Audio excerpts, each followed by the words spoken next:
भगवान का अवतरण कुरुक्षेत्र के युद्ध क्षेत्र में हुआ था, जो प्राचीन वैदिक सभ्यता के समय से ही पवित्र तीर्थ स्थल के रूप में प्रसिद्ध है।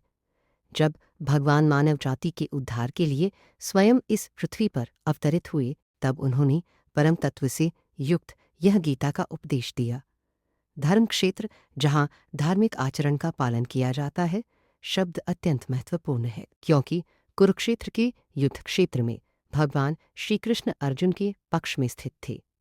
कौरवों के पिता धृतराष्ट्र अपने पुत्रों की जीत की संभावना को लेकर अत्यंत चिंतित थे, इसलिए द्विधा भाव में उन्होंने अपने सचिव संजय से जानना चाहा। उन्होंने क्या किया? वे यह सुनिश्चित करना चाहते थे कि उनके पुत्र और उनके छोटे भाई पांडु के पुत्र कुरुक्षेत्र की भूमि पर युद्ध करने के लिए दृढ़ संकल्पित हैं या नहीं।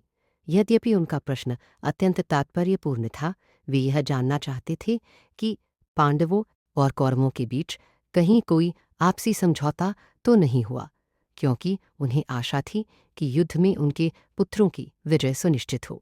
लेकिन चूंकि यह युद्ध कुरुक्षेत्र में आयोजित हो रहा था, जिसे वेदों में आर्यावर्त का क्षेत्र कहा गया है, यहाँ तक कि देवताओं के लिए भी, इसलिए धृतराष्ट्र इस युद्ध के परिणाम पर इस पवित्र स्थान के प्रभाव को लेकर शंकित थे।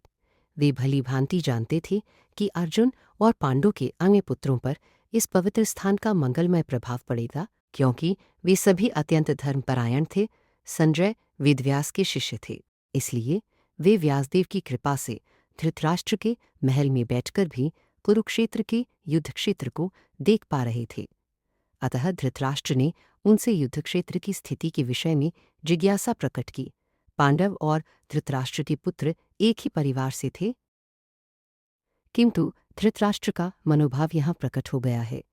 वे केवल अपने पुत्रों को ही मेरे कहकर संबोधित करते हैं और पांडु के पुत्रों को वंशानुगत उत्तराधिकारी होने से वंचित करना चाहते थे। इस प्रकार अपने पुत्रों या पांडु पुत्रों के प्रति उनके मनोभाव के माध्यम से धृतराष्ट्र की विशेष दृष्टि स्पष्ट होती है।